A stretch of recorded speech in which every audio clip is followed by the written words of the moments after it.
Hello friends, എല്ലാവർക്കും നമസ്കാരം. നമ്മുടെ ഇഷ്ട പരമ്പരയുടെ ഇന്നത്തെ പുതുപുത്തൻ വിശേഷങ്ങളിലേക്ക് ഏവർക്കും സ്വാഗതം. എല്ലാവർക്കും നല്ലൊരു ദിവസമാകട്ടെ എന്ന് ആശംസിച്ചുകൊണ്ട് തന്നെ നമുക്ക് വിശേഷങ്ങളിലേക്ക് കടക്കാട്ടോ. വീഡിയോ ഇഷ്ടപ്പെടുവാണെങ്കിൽ ചാനൽ ഒന്ന് സബ്സ്ക്രൈബ് ചെയ്യാൻ മറന്നു പോകരുത്. ലൈക്ക് ചെയ്തും ഹൈപ്പ് ചെയ്തും ഒക്കെ ഒന്ന് സപ്പോർട്ട് ചെയ്യണേ.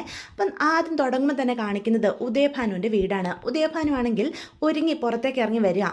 എന്നിട്ട് ശ്രീകലെ എന്നും പറഞ്ഞ് വിളിക്കുക. അല്ല മനുഷ്യ, നിങ്ങളിത് രാവിലെ തന്നെ ഒരുങ്ങിക്കെട്ടി എങ്ങോട്ടായി പോകുന്നത്? ആരെയോ പറ്റിക്കാനാണെന്ന് എനിക്ക് മനസ്സിലായി. നിങ്ങളുടെ ഗെറ്റപ്പ് കണ്ടാൽ അറിഞ്ഞൂടെ എന്ന് ചോദിക്കാം. നീ അങ്ങനെയൊന്നും എന്നെ അധിക്ഷേപിക്കേണ്ട ശ്രീകലെ. ആരെ പറ്റിച്ചിട്ടാണെങ്കിലും വെട്ടിച്ചിട്ടാണെങ്കിലും ഈ വീട്ടിലെ കാര്യങ്ങളൊക്കെ ഞാൻ നന്നായിട്ട് നോക്കി നടത്തുന്നില്ലേ? നിനക്ക് ചെലവിന് തരുന്നില്ലേ? നീ അത് നോക്കിയാൽ പോരെ ശ്രീകലെ എന്ന് ചോദിക്കാം. ദേ മനുഷ്യ, സത്യം പറഞ്ഞോ, നിങ്ങൾ എങ്ങോട്ടാ പോകുന്നത്? എനിക്ക് കുറച്ച് പൈസ കിട്ടും എന്നെൻ്റെ മനസ്സിലിരുന്ന ആരോ പറയുന്നത് പോലെ. മനസ്സങ്ങനെ പറയുമ്പം ഞാനായിട്ട് ഇറങ്ങി തിരിക്കാതിരുന്ന മോശമല്ലേ? ഞാനൊന്ന് നോക്കട്ടെ. പിന്നെ എന്തെങ്കിലും സാധനങ്ങൾ മേടിക്കാനുണ്ടെങ്കിൽ ലിസ്റ്റ് നീ എടുത്ത് തരുവാണേ, ഞാൻ തിരിച്ചു വരുമ്പം അതുകൂടി മേടിച്ചോണ്ട് വരാം ശ്രീകലെ എന്നു ഉദയഭാനു പറയാണ്. അല്ല മനുഷ്യ, ലിസ്റ്റൊക്കെ ഇട്ട് സാധനം മേടിക്കാൻ മാത്രം നിങ്ങൾക്ക് എവിടുന്ന് കാശ് കിട്ടാനാ എന്ന് ചോദിക്കാം. ദേ, നിനക്ക് സാധനം മേടിക്കണമെന്നുണ്ടോ? ഉണ്ടെങ്കിൽ ലിസ്റ്റ് കൊണ്ടുപോവാ എന്ന് ഉദയഭാനു പറയാണ്. അത് കേൾക്കുന്ന ശ്രീകല പെട്ടെന്ന് പോയൊരു കുറിപ്പുമായിട്ട് വരിക. ആഹാ, നീയപ്പോൾ കുറിപ്പൊക്കെ എഴുതി വെച്ചിരിക്കുമായിരുന്നല്ലേ നേരത്തെ തന്നെ? അത് പിന്നെ പറയാനുണ്ടോ മുതേട്ടാ? നിങ്ങൾ എവിടെയോട്ട് ഇറങ്ങിയാലും ആരെയും പറ്റിച്ചിട്ടാണെങ്കിലും ഈ വീട്ടിലേക്കുള്ള സാധനമൊക്കെ കൊണ്ടുവരുമെന്ന് എനിക്കറിയാം. അപ്പം നിനക്കെന്നെപ്പറ്റി ഒരു മതിപ്പൊക്കെ ഉണ്ട്. നിന്നെ ഞാൻ പട്ടിണിയില്ലാതെ നോക്കുന്നുണ്ടല്ലോ, അത് തന്നെ വലിയ കാര്യമല്ലേ ശ്രീകലെ എന്ന് ചോദിക്കാം. പട്ടിണി, മുഴുപട്ടിണി അരപ്പട്ടിണി ആയിട്ടാണ് ഇവിടെ കഴിഞ്ഞു പോകുന്നത്. അപ്പോഴാ നിങ്ങളുടെ ഒരു സംസാരം എന്ന് പറയണേ. അല്ലതേ ഏട്ടാ, നിങ്ങൾക്ക് ഇത്രയും കാശ് കിട്ടാനുണ്ടെങ്കിൽ നിങ്ങളൊരു പാവ മനുഷ്യനെ പറ്റിച്ച് 5000 രൂപ ഒപ്പിച്ചില്ലായിരുന്നോ? ആ വിനോദ്, അവൻ്റെ ആ പൈസ അങ്ങ് തിരിച്ചു കൊടുത്താൽ എന്താ? ഏത് വിനോദ്? ഇത്ര പെട്ടെന്ന് മറന്നോ? ആ റേഷൻ കാർഡ് പണയം വെച്ച് 5000 രൂപ നിങ്ങൾ കൈക്കലാക്കിയത് ഇത്ര വേഗം മറന്നുപോയോ? അവൻ ഇടയ്ക്കിടയ്ക്ക് ഇവിടെ വന്ന് നിങ്ങളെ തിരക്കുന്നുണ്ട്. നിങ്ങളിവിടെ ഇല്ലാത്തപ്പോഴാണ് അവൻ എപ്പോഴും വരുന്നത്. അത് നിങ്ങളുടെ ഭാഗ്യം എന്ന് പറയാം. ഓ, ആ വിനോദ്, അവൻ്റെ പൈസ നമുക്ക് തിരിച്ചു കൊടുക്കാം. അതിനുള്ള വഴികളൊക്കെ ഈ ഉദയഭാനുവിൻ്റെ മുന്നിൽ തെളിയുന്നുണ്ട് എന്ന് പറയാൻ കേട്ടോ. എന്തായാലും ഈ സാധനങ്ങളെ മേടിച്ച് നിങ്ങളങ്ങ് വന്നാൽ മതി എന്നും പറഞ്ഞ് ശ്രീകല ഉദയഭാനുവിനെ പറഞ്ഞു വിടുക. ഉദയഭാനു വേറെ എങ്ങോട്ടും അല്ല പോകുന്നത്, ഗോമതി സ്റ്റോറിലേക്ക് പോയി അവിടുന്ന് പൈസ അടിച്ചു മാറ്റി കൊണ്ട് പോരാനുള്ള ഉദ്ദേശത്തോടു കൂടിയാണ് കേട്ടോ പോകുന്നത്. ഇതേ സമയം ദേവമംഗലത്ത് നമ്മുടെ ഗോമതിയാണ് മുറ്റത്ത് നിന്ന് ചെടികൾക്ക് വെള്ളമൊക്കെ ഒഴിച്ചുകൊണ്ടിരിക്കുകയാണ്. അപ്പം ഇന്ദ്രാമ്മ അത് കാണുന്നുണ്ട്. അപ്പം അടുത്തേക്ക് വരിക. അവളെ ഗോമതി എന്ന് പറഞ്ഞ് വിളിക്കുകയാണ് കേട്ടോ. അപ്പോൾ ഗോമതിയെ അമ്മ വിളിക്കുന്ന കാണുമ്പം ഇന്ദ്രാമ്മയുടെ അടുത്തേക്ക് ചെല്ലുക. എന്താ അമ്മേ, എന്താ കാര്യം? അമ്മയ്ക്ക് എന്തെങ്കിലും എന്നോട് പറയാനുണ്ടോ എന്നിങ്ങനെ ചോദിക്കുകയാണ്. മോളെ, ഞാനൊരു കാര്യം പറഞ്ഞാൽ നീ എന്നെ തെറ്റിദ്ധരിക്കോ എന്ന് ചോദിക്കാം. അമ്മ കാര്യം പറ, എന്താന്ന് വെച്ചാൽ പറയമ്മേ എന്ന് വീണ്ടും ഗോമതി നിർബന്ധിക്കുക. അത് പിന്നെ അനുശ്രീയെ ഈ വീട്ടിലേക്ക് നിലവിളക്ക് കൊടുത്ത് ആനയിച്ചതിൽ പിന്നെ അവളെ ഞാൻ ഈ കുടുംബത്തിൻ്റെ മരുമകളായേ കണ്ടിട്ടുള്ളൂ.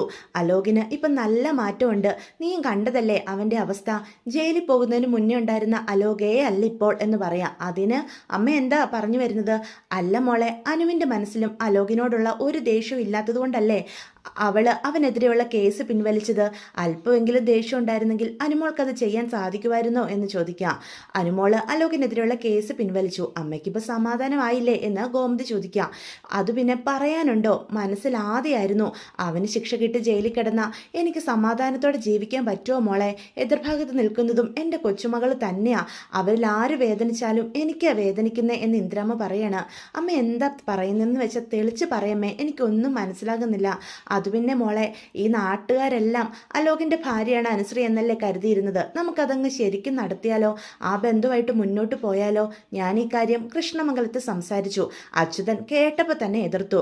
പക്ഷേ അനന്തനോ നന്ദിതയ്ക്കോ ഒന്നും അത്രയ്ക്ക് എതിർപ്പുള്ളതായിട്ട് എനിക്ക് തോന്നിയില്ല.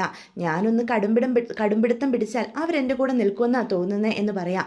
അത് കേൾക്കുന്ന ഗോമതി പറയും, അമ്മയെ ഞാൻ ധിക്കരിക്കുവാണെന്നോ എതിർത്ത് സംസാരിക്കുവാണെന്നോ അമ്മ ഒരിക്കലും കരുതരുത്. എനിക്ക് അമ്മയോട് ഒരു കാര്യം പറയാനുണ്ട്. ഇതൊരിക്കലും നടക്കില്ല അമ്മേ. അലോകിനോടുള്ള ദേഷ്യമൊന്നും അനുവിൻ്റെ മനസ്സിലില്ലാത്തത് കൊണ്ടല്ല അവനെതിരെയുള്ള കേസ് പിൻവലിച്ചത്. അമ്മയോർത്ത് മാത്രമാണ് അവൾ അങ്ങനെ ഒരു തീരുമാനം എടുത്തത്. അമ്മ എൻ്റെ മുന്നിൽ വന്ന് പൊട്ടിക്കരഞ്ഞതൊക്കെ അനുക്കുട്ടി കണ്ടിരുന്നു. അത് അവൾക്ക് അത്രയേറെ വേദന ഉണ്ടാക്കി. സ്നേഹിക്കുന്നവരെല്ലാം സന്തോഷത്തോടെ ജീവിക്കണമെന്ന് കരുതുന്നവളാ എൻ്റെ കുട്ടി. അതുകൊണ്ടാണ് അലോകിനെ വെറുതെ വിടാൻ അവൾ കോടതി മുന്നാകെ പറഞ്ഞത്. അതിനർത്ഥം അലോകിനോട് ക്ഷമിച്ചെന്നും അവൻ്റെ ഒപ്പം ഒരു ജീവിതം അവൾ ആഗ്രഹിക്കുന്നു ഒന്നും ഒരിക്കലുമല്ല. ഒരിക്കലും ഇത് നടക്കാനും പോകുന്നില്ല. അത് മാത്രമല്ല, എനിക്കോ ദേവമംഗലത്തുള്ള ആർക്കെങ്കിലുമോ ഈ ഒരു കാര്യത്തിൽ അനുകൂലിക്കാൻ സാധിക്കില്ല. അലോകിൻ്റെ കൂടെ എൻ്റെ മോള് കിടന്ന് എത്രമാത്രം വേദനിച്ചതും ബുദ്ധിമുട്ടിയതുമാണെന്ന് ഞങ്ങൾ കണ്ടതാ. ആ തീയിലേക്ക് എൻ്റെ മകളെ പറഞ്ഞയക്കാൻ ഞങ്ങൾക്ക് ഒരിക്കലും സമ്മതമല്ലമ്മേ. ദയവ് ചെയ്ത് ഈ ഒരു ആഗ്രഹവും പറഞ്ഞുകൊണ്ട് അമ്മ എൻ്റെ മുന്നിൽ വരരുത്. അമ്മയെ ധിക്കരിക്കുന്നതായിട്ട് അമ്മയ്ക്ക് തോന്നുകയും ചെയ്യരുത്.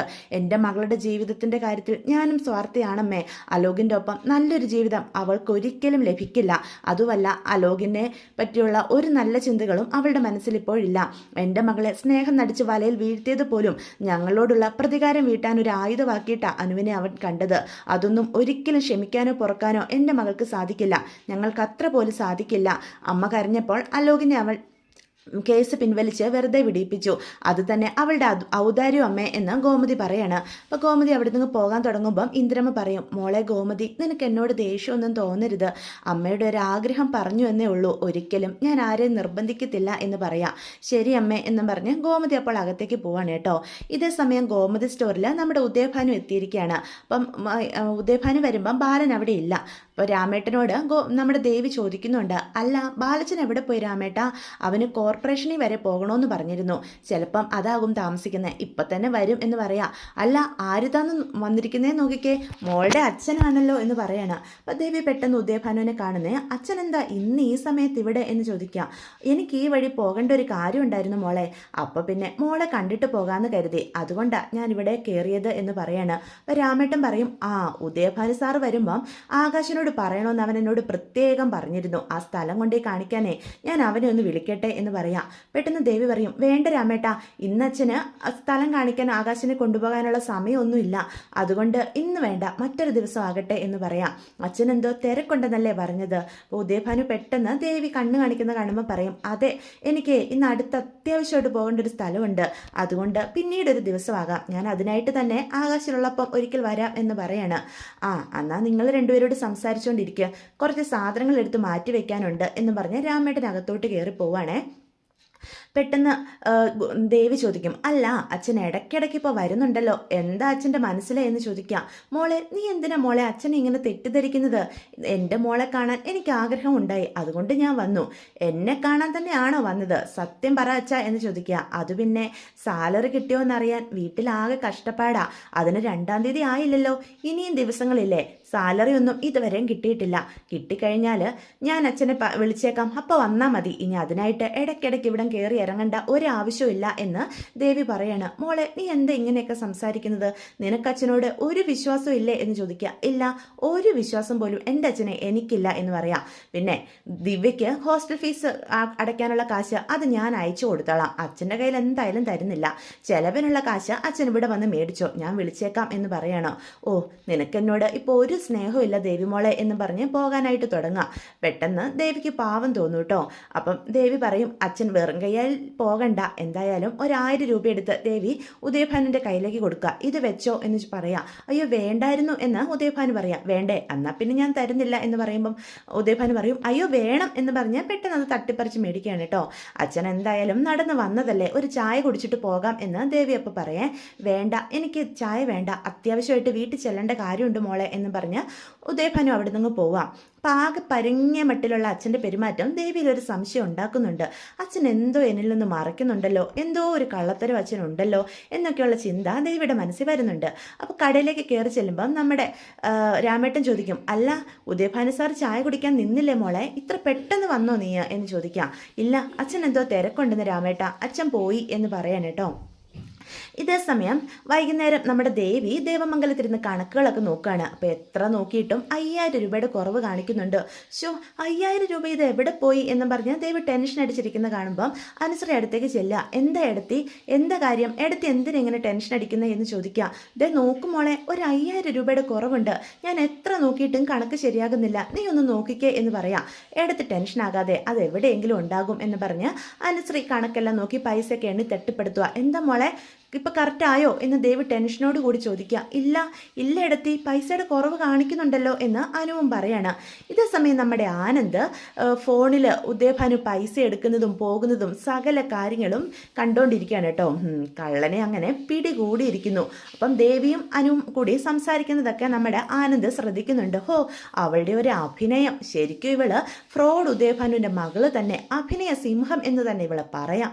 കണ്ടില്ല എൻ്റെ അനീതിയുടെ മുന്നിൽ ഒന്നും അറിയാത്തതുപോലെ പോലെ അഭിനയിച്ച് തകർക്കുവാണല്ലോ എന്നൊക്കെ നമ്മുടെ ആനന്ദ് മനസ്സിൽ നിന്ന് പറയാണ് കേട്ടോ. പെട്ടെന്ന് ഇവരുടെ സംസാരം കേട്ടുകൊണ്ട് മീനും മിത്രയും കൂടി അടുത്തേക്ക് വരിക. എന്താ ഇവിടെ രണ്ടുപേരും കൂടി വലിയ ബഹളം വെക്കുന്നതെന്ന് ചോദിക്കുക. അത് പിന്നെ മീനു, ഇത് ഇന്നും കണക്കിൽ വ്യത്യാസമുണ്ട്, 5000 രൂപയുടെ കുറവുണ്ട്, എനിക്ക് ആകെ ടെൻഷനാകുന്നു, ഈ കാശ് എവിടെ പോയെന്ന് എനിക്ക് എത്ര ചിന്തിച്ചിട്ടും മനസ്സിലാകുന്നില്ല എന്ന് പറയാം. ഇടത്തിങ്ങ് കാണിച്ച് ഞാനൊന്ന് നോക്കട്ടെ എന്നും പറഞ്ഞ് മീനും നോക്കും കണക്ക്. പക്ഷെ കണക്കിൽ പൈസയുടെ കുറവ് കാണിക്കുന്നുണ്ട്. ഇടത്തിങ്ങനെ ടെൻഷൻ ആവണ്ട, ചിലപ്പം അങ്കിൾ എടുത്തിട്ടുണ്ടാവും എന്ന് പെട്ടെന്ന് നമ്മുടെ മിത്ര പറയും. അങ്കിൾ എന്തേലും ആവശ്യത്തിന് പൈസ എടുത്തിട്ട് പറയാൻ വിട്ടുപോയതായിരിക്കും. അങ്ങനെ ആയിരിക്കുമോ മിത്രേ എന്നപ്പോൾ ദേവി പ്രതീക്ഷയോട് കൂടി ചോദിക്കാം. അപ്പം മീന് പറയും അങ്ങനെ തന്നെയായിരിക്കും. ഏടത്തിയുടെ സമാധാനത്തിന് വേണേ നമുക്ക് ഇപ്പം തന്നെ അങ്കിളിനോട് ചോദിക്കണം. അത് ചോദിച്ചില്ലെങ്കിൽ എനിക്ക് ഒരു സമാധാനവും കിട്ടില്ല എന്ന് പെട്ടെന്ന് നമ്മുടെ ദേവി പറയാണ് കേട്ടോ. ഇതേ സമയം ഗോമതി ആണെങ്കിൽ ആഹാരം കഴിക്കാൻ എല്ലാവരെയും കൂട്ടിക്കൊണ്ട് വരിക. അപ്പോൾ ബാലനും ആകാശും അതുപോലെ എല്ലാവരും ഉണ്ട്, ആര്യനും ഒക്കെ അങ്ങോട്ട് വരികയാണ്. അപ്പോൾ പെട്ടെന്ന് ബാലൻ ചോദിക്കും, എന്താ ഇവിടെ ഒരു സംസാരം, കണക്കൊക്കെ ശരിയായോ മോളെ, നോക്കിക്കഴിഞ്ഞോ, ഇനി വന്ന് നിങ്ങൾ കഴിച്ചേ എന്ന് പറയണം. അച്ഛാ അത് പിന്നെ ഒരു 5000 രൂപയുടെ കുറവുണ്ട് എന്ന് പറയാം. 5000 രൂപയുടെ കുറവോ എന്നും പറഞ്ഞ് ഗോമതി നെഞ്ചത്ത് കൈവെക്കുക. അതെവിടെ പോകാനാ മോളെ എന്ന് ചോദിക്കാം. അറിയില്ല എന്ന് പറയണം. അപ്പം മിത്ര പറയും, അങ്കിള് കാശ് വല്ലതും കടയിൽ നിന്ന് എടുത്തിരുന്നോ, ഇനി ഏടത്തോട് പറയാൻ വിട്ടുപോയതായിരിക്കുമോ എന്ന് ചോദിക്കാം. ഇല്ലല്ലോ മോളെ, ഞാൻ ഒരു ആവശ്യത്തിനും പൈസ എടുത്തില്ലല്ലോ എന്ന് പറയാം. അതോട് കേൾക്കുമ്പം ദേവിക്ക് ആകെ ടെൻഷനാവുക. പിന്നെ ഈ കാശ് എവിടെ പോയി, ഇത് എവിടെ പോയി എന്ന് നമ്മൾ എങ്ങനെ കണ്ടെത്തും എന്ന് പറയണേ. അത് കേൾക്കുന്ന ആരും പറയും, കടയിൽ തന്നെ കാണും എടുത്ത് ടെൻഷൻ ആവണ്ട, വന്നിരുന്ന് ആഹാരം കഴിക്കുക എന്ന് പറയാം. അപ്പോൾ ഈ കാഴ്ചകളൊക്കെ കണ്ടുകൊണ്ട് നല്ല രസിച്ച് നിൽക്കുകയാണ് കേട്ടോ നമ്മുടെ ആനന്ദ്. പെട്ടെന്ന് ബാലൻ പറയാം, മോളെ, ഞാൻ ആ പച്ചക്കറി ലോഡുകാരന് ഒരു 5000 രൂപ എടുത്ത് കൊടുത്തിരുന്നു, രാമേട്ടനോട് പറഞ്ഞിരുന്നു, മോളോട് പറയാൻ വിട്ടുപോയി എന്ന് പറയാം. അത് കേൾക്കുന്ന മീനു പറയും, ഇപ്പം ഏടത്തിൻ്റെ ടെൻഷൻ മാറിയോ, കാശ് എവിടെ പോയെന്ന് ഇപ്പം മനസ്സിലായില്ലേ എന്ന് പറയണേ. അപ്പോൾ അനു വീണ്ടും കണക്കുകൾ ഇങ്ങനെ വായിച്ചുകൊണ്ടിരിക്കുകയാണ്. അയ്യോ, അച്ഛൻ എടുത്ത 5000 രൂപയുടെ കണക്ക് ഇതിൽ എഴുതി വെച്ചിട്ടുണ്ട്, അത് കൂടാതെയാ 5000 രൂപ കാണാനില്ലാത്തത് എന്ന് അനു പറയാം. അത് കേൾക്കുന്ന ദേവിയുടെ ഉള്ള സമാധാനം വീണ്ടും പോവാണ്. ആ പൈസ പിന്നെ എവിടെ പോയി, സാരമില്ല, നിങ്ങൾ ടെൻഷൻ ആവാതെ വന്നിരുന്ന് കഴിക്കുക എന്ന് ബാലൻ പറയാണ്. അത് കേൾക്കുന്ന ആനന്ദ് പറയും, അതെങ്ങനെ ശരിയാകും അച്ഛാ, 5000 രൂപ മോഷണം പോയത് എവിടെയാണെന്ന് നമ്മൾ കണ്ടെത്തിയല്ലേ പറ്റൂ, ഇത് ഇന്നും ഇന്നലെ തുടങ്ങിയതൊന്നും അല്ലല്ലോ, ഇടയ്ക്കിടയ്ക്ക് കടയിൽ നിന്ന് പൈസ മോഷണം പോകുന്നുണ്ട്, കള്ളനെ കണ്ടുപിടിച്ചില്ലെങ്കിൽ കടയുടെ ഗതി ആവില്ലേ എന്ന് ചോദിക്കാം. മോഷണോ, നീ എന്തൊക്കെയാടാ ഈ പറയുന്നത് എന്ന് ഇപ്പോൾ ബാലൻ ചോദിക്കുകയാണ് കേട്ടോ. ഇത് കേൾക്കുന്ന നമ്മുടെ ദേവിയെ ഞെട്ടി നിൽക്കുക. മോഷണോ കള്ളനോ എന്നുള്ള രീതിയിൽ. അതോടുകൂടി ഇന്നത്തെ എപ്പിസോഡും അവസാനിക്കുകയാണ്. എന്തായാലും നമ്മുടെ ആനന്ദ് സകല കള്ളത്തരങ്ങളും പൊളിക്കാനുള്ള പരിപാടിയിലാണ് കേട്ടോ. രണ്ടും കൽപ്പിച്ച് തന്നെയാണ് നിൽക്കുന്നത്. പണ്ട് ആകാശ് പറഞ്ഞ വാക്കുകളുണ്ടല്ലോ, ഏട്ടന് ആരോടെങ്കിലും ദേഷ്യം തോന്നിയ അവരെ അടപടലം നശിപ്പിച്ച് അടങ്ങോളുന്ന്. അങ്ങനെ ഒരു അവസ്ഥ ാണ് നമ്മുടെ ആനന്ദ് നിൽക്കുന്നത്. ദേവി കൂടി കൂട്ടു നിന്നാണ് ഉദയഭാനു ഇങ്ങനെ ഒരു ചതി ചെയ്യുന്നത് എന്നാണ് നമ്മുടെ ആനന്ദിൻ്റെ കണ്ടുപിടുത്തം കേട്ടോ. അപ്പം വീഡിയോ ഇഷ്ടപ്പെടുവാണെങ്കിൽ എല്ലാവരും ലൈക്ക് ചെയ്യാനും ഹൈപ്പ് ചെയ്യാനും ഒന്നും മറന്നു പോകരുതേ. Good by.